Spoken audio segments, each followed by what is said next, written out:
If somebody thinks they've been discriminated against in the workplace, it's important to decide first whether they work for a federally regulated employer or a provincially regulated employer, because the legislation in place is different for both. People typically have a year from the time that the discrimination event took place within which to bring a complaint through either the Human Rights Tribunal in Ontario or the Canadian Human Rights Commission federally. If your discrimination complaint is based on a series of events that took place, the triggering event is the last time that the discrimination event took place, and then you have 1 year from that event to bring your complaint. You can pursue a human rights issue through the courts in a civil action if you've, let's say, been wrongfully dismissed. Then the human rights claim would piggyback onto a claim for notice or pay in lieu of notice, along with often other ancillary claims. You are not able to file a human rights complaint only civilly. It must be as part of a larger claim. If your sole issue is a human rights issue, or if your sole cause of action is only human rights discrimination, then you have recourse through, provincially speaking, through the Human Rights Tribunal.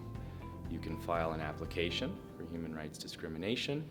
This application would set off a cascade of events, such as a response from the respondent, and then the process would typically unfold similar to a civil action. Technically, you do not need the assistance of a lawyer to pursue a complaint. However, it is often best to have one. An experienced employment lawyer will be able to canvass your case in the best way possible, negotiate through the process in the best way possible, as well as typically get the best results. If an employer is found guilty of discrimination, there are many different remedies which may be awarded to the person who received the discrimination. They may receive damages in the form of money. An employer may be asked to develop policies and training that seek to remedy the discrimination. An employer may also be asked to award back pay to the employee. A complaint at the Human Rights Tribunal typically takes around 1 year to conclude. However, oftentimes matters can settle at mediation or through settlements well before the 1 year mark. There are 16 protected grounds in the Ontario Human Rights Code on which one cannot be discriminated against. Some examples include age, gender, disability, ethnic origin.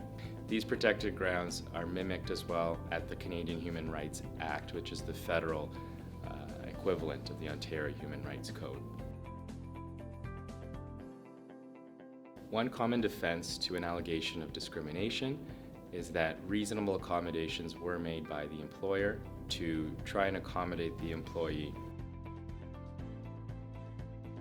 The duty to accommodate is a duty which is incumbent on an employer to accommodate up to the point of undue hardship an employee in order to allow that employee to perform the essential duties of their occupation. An employer's duty as it relates to the duty to accommodate is to provide all reasonable accommodations that an employee may need in order to allow them to perform the essential duties of their occupation. One example of an employee exercising their duty to accommodate is to provide an accommodation to somebody who is in a wheelchair, to provide wheelchair accessibility throughout the office. The point at which an employer is no longer obligated to provide accommodations is the point of undue hardship. It's very important from an employer's perspective to realize that they cannot be willfully blind to problems that are happening with their employees.